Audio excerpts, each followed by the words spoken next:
어린이 여러분, 안녕하세요. 오늘은 우리 주변에서 흔히 볼 수 있는 하지만 조심해야 할 우유 알레르기에 대해 쉽고 재미있게 이야기해 볼 거예요. 혹시 우유 마시면 배가 아프거나 피부가 가려운 친구들 있나요? 그렇다면 우유 알레르기일 수도 있어요. 너무 걱정하지 마세요. 우리 함께 우유 알레르기가 뭔지, 어떻게 대처해야 하는지 알아봐요. 자, 먼저 우유 알레르기가 뭘까요? 우리 몸은 똑똑해서 나쁜 물질이 들어오면 이건 위험해 하고 알려줘요. 우유 알레르기는 우유 속에 있는 단백질을 우리 몸이 나쁜 물질로 잘못 알아차리고 공격하는 거예요. 마치 감기에 걸렸을 때처럼요. 하지만 감기랑은 좀 다르답니다. 우유 알레르기는 우유를 마시거나 우유가 들어간 음식을 먹었을 때만 나타나는 특별한 반응이에요. 유당불내증과는 완전히 다르다는 점. 유당불내증은 우유 속 유당이라는 성분을 소화 못 시키는 거고, 알레르기는 면역 시스템의 문제랍니다. 그럼 우유 알레르기는 얼마나 흔할까요? 씩씩한 어린이 중 약 26% 정도가 우유 알레르기를 가지고 있다고 해요. 생각보다 꽤 많죠? 특히 아기들에게 더 흔하게 나타난답니다. 하지만 너무 걱정 마세요. 시간이 지나면서 저절로 좋아지는 경우도 많으니까요. 우유 알레르기가 있으면 어떤 일이 생길까요? 증상은 정말 다양해요.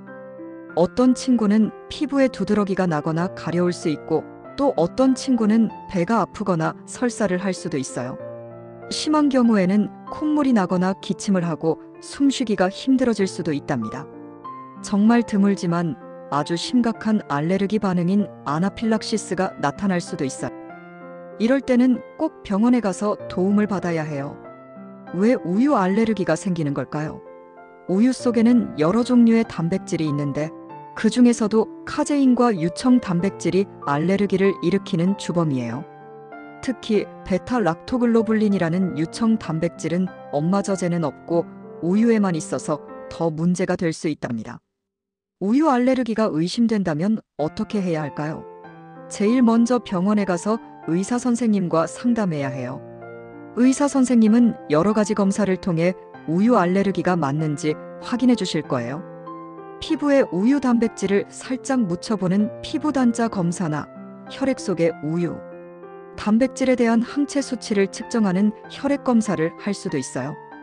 때로는 의사 선생님이 지켜보는 앞에서 우유를 먹어보고 증상이 나타나는지 확인하는 음식물 유발 시험을 할 수도 있답니다. 만약 우유 알레르기가 있다면 어떻게 해야 할까요? 가장 중요한 건 우유와 유제품을 먹지 않는 거예요. 우유, 치즈, 요구르트, 아이스크림 등 우유가 들어간 음식은 모두 피해야 해요. 과자나 빵을 살 때도 꼭 성분표를 확인해야 하고요. 외식할 때도 우유가 들어갔는지 꼼꼼히 물어봐야 한답니다. 대신 칼슘과 단백질이 풍부한 다른 음식을 먹어야 해요. 두유나 두부, 칼슘이 강화된 아몬드 우유나 쌀 우유도 좋은 선택이 될 수 있어요. 해조류나 멸치처럼 칼슘이 많은 음식도 챙겨 먹으면 좋답니다. 아기들은 일반 분유 대신 우유 단백질을 잘게 부순 가수분의 분유를 먹을 수도 있어요.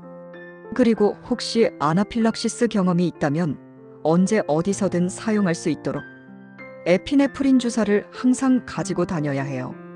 우유 알레르기를 예방할 수 있을까요? 안타깝게도 우유 알레르기를 완전히 예방하는 방법은 아직 없어요. 하지만 엄마젖을 먹이는 것이 도움이 될 수 있고, 이유식을 시작할 때 알레르기를 일으키기 쉬운 음식은 천천히 도입하는 것이 좋아요.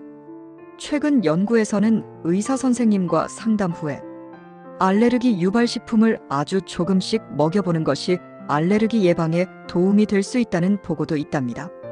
자, 오늘은 우유 알레르기에 대해 알아봤어요. 우유 알레르기가 있다고 해서 너무 슬퍼하거나 걱정하지 마세요. 우유 알레르기는 시간이 지나면서 좋아지는 경우가 많고, 또 맛있는 대체 식품도 많으니까요. 긍정적인 마음으로 잘 관리하면 건강하게 자랄 수 있답니다. 우리 모두 힘내서 건강한 어린이가 되어보아요. 마지막으로 구독, 좋아요 부탁드립니다. 돈 드는 것 아니잖아요.